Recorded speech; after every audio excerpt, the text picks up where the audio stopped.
Hello and welcome to Custom Gamer. My name is Daz and this is the show where we talk about level design while playing cool maps.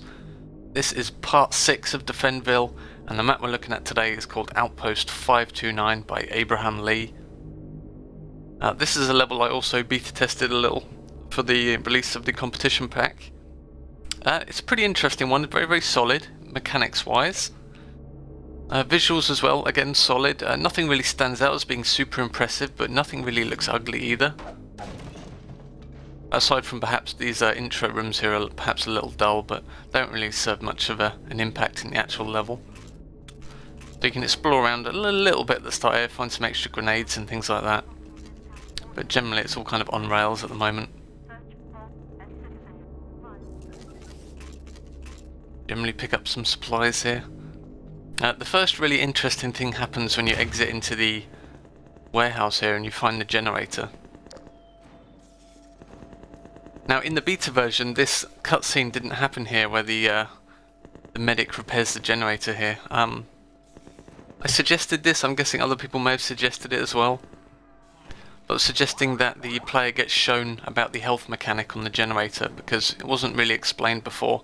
I mean you could kind of guess that it was health, but it wasn't really explained to the player, so I'm really glad that he added that little cutscene in there just to show the generator being repaired, so that the player understands what the health readout is and how it functions.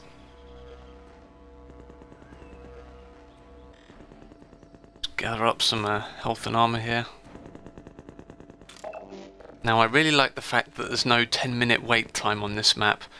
It's so much better for it as well. What Abraham's gone for here is there's a button which opens the gate at the end of this arena here, which basically starts off the ambush. And there's a lot of anticipation for this, which is really nicely handled. You can hear kind of banging on the gate, random bits of gunfire and screams coming from that area, so it really helps to draw the player towards the gate and press the button to open it to let the poor guy in who's trapped outside with the hunter. So that's a really nice bit of anticipation there for kind of getting the player to start everything off. The arena itself is really nice, so you've got a couple of side areas here. Generally you've kind of got this three-tiered system where you've got a main gully through the centre with lots of little side areas and rooms off to the sides, and various kind of elevations that you can get up onto as well. So there's a lot of room for kind of manoeuvring around, which I really like. Positioning plays a big part in this fight. I like the fact that even though you're defending a generator, you still have plenty of room to maneuver around and actually find advantageous positions, which is nice. You're not kind of relegated to sitting on a ledge somewhere and shooting combined soldiers, which is great. So I like the use of the scanners here, dropping mines into the arena. That's really nice. I don't think I saw anyone else doing this in the pack. It keeps the arena interesting because again you get a lot of anticipation for the attacks. The scanners make a lot of noise. It's just an interesting way to deliver new threats into the arena. And rather than just having a whole bunch of mines kind of laying around for the player to place, it's actually got some gameplay to it, so you can either shoot the scanners and grab the mines as they drop, or you can wait for the scanners to place them and then uproot them from the ground. So it's a lot more interesting for the player.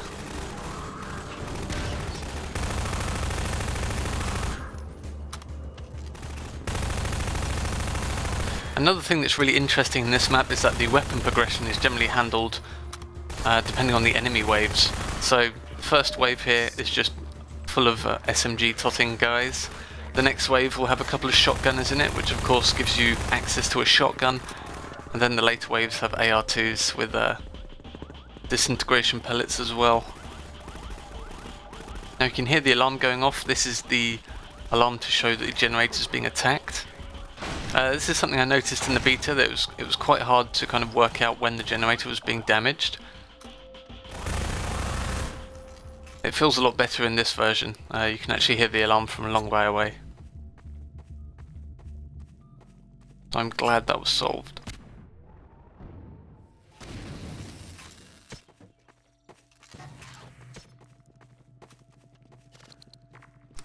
There's lots. You have to be really careful around this area if you don't catch a lot of the scanners coming in with their mines. They generally tend to route these things all over the place, can be pretty tricky. I like the fact that each wave doesn't just magically appear, there's always like dropships flying overhead, various other things to show where the Combine are going to be coming from, which I really like. It's something I talked about a bit in other maps where Combine would just seem to randomly appear from behind you or from places you weren't sure where they were going to come from. And this map's handled quite nicely, because you can generally see which way the dropship goes and then kind of see the Combine approach from that area, which is cool.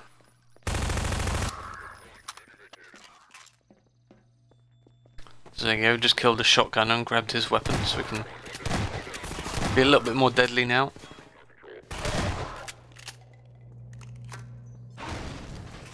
There's the age-old problem in this map where you're finding rockets before you actually get access to a rocket launcher. I'm guilty of this in my maps. I think everyone's done it at some point or another, but there's really not a good way to get around it. The rationale I used in Lost at Sea is that I wanted the player to move around while using the rocket launcher, not just stick by an ammo crate. I'm guessing that's the same kind of logic applied here in Abraham's map, which I do agree with. It's just an unfortunate side effect that you kind of gather that there's going to be, you know, a strider or a gunship or something in the map because of this.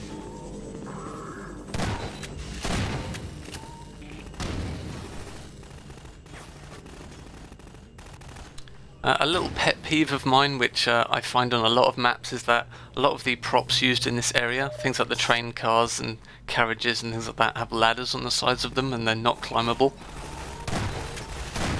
I see this in so many different maps and it really irritates me.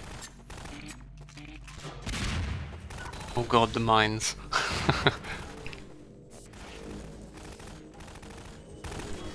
Yeah, stuff like that, it's only a minor thing, but it just annoys me when I see it. Especially when there's no real harm for players being able to get on top of those things. If anything, it just adds tactical variety.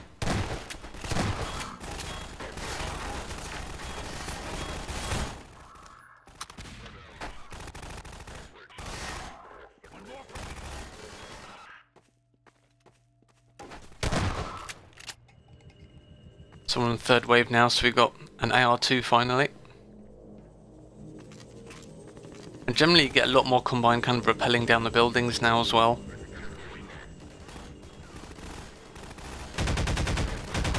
I'd say this map is perhaps a little bit easy. If you kind of keep on top of the waves and plan accordingly, it can be very, very easy to survive. There's no real kind of rush moment. You never really feel like the generator's really in danger of being destroyed.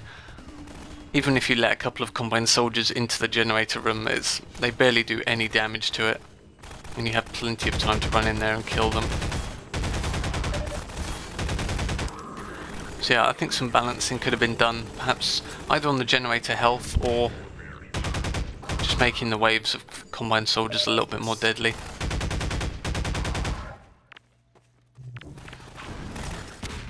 I feel like a lot of the Combine soldiers just kind of hang around in the arena shooting rebels. Would have been nice to perhaps have some strike teams of Combine which just go straight for the generator.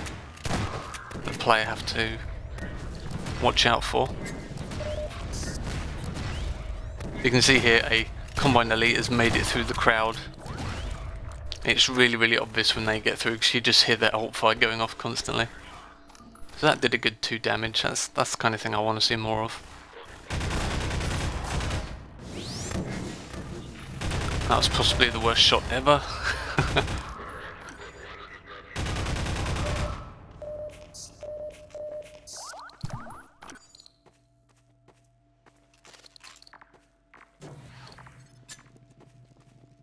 So this is the other part of the map I wasn't too fond of. So after you've killed off that wave of Combine Elite, all these guys run out. One of them has a rocket launcher here. And it's all fine and dandy. You don't really notice the guy with the rocket launcher at first. But then when the Strider appears, I think most players are going to feel that they have to wait for that guy with the rocket launcher to die before they can pick it up. Which can be really, really frustrating. There's actually a room back inside the warehouse where you can pick up a rocket launcher. There's an ammo crate back there as well. But it's not really pointed out to the player at all. I think if players spot this guy first, they're just going to wait for him to die so they can pick up his gun. This area needed a lot more Needed showing to the player, basically, I think.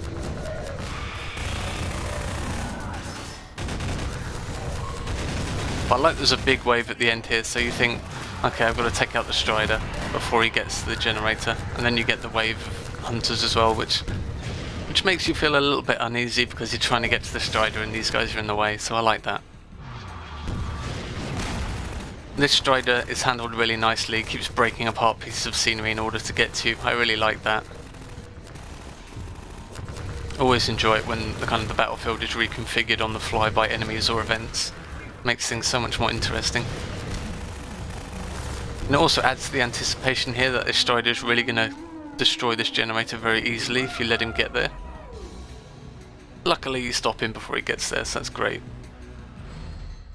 So yeah, that was a really solid map, I enjoyed it. I'll be back with more Defendville very soon.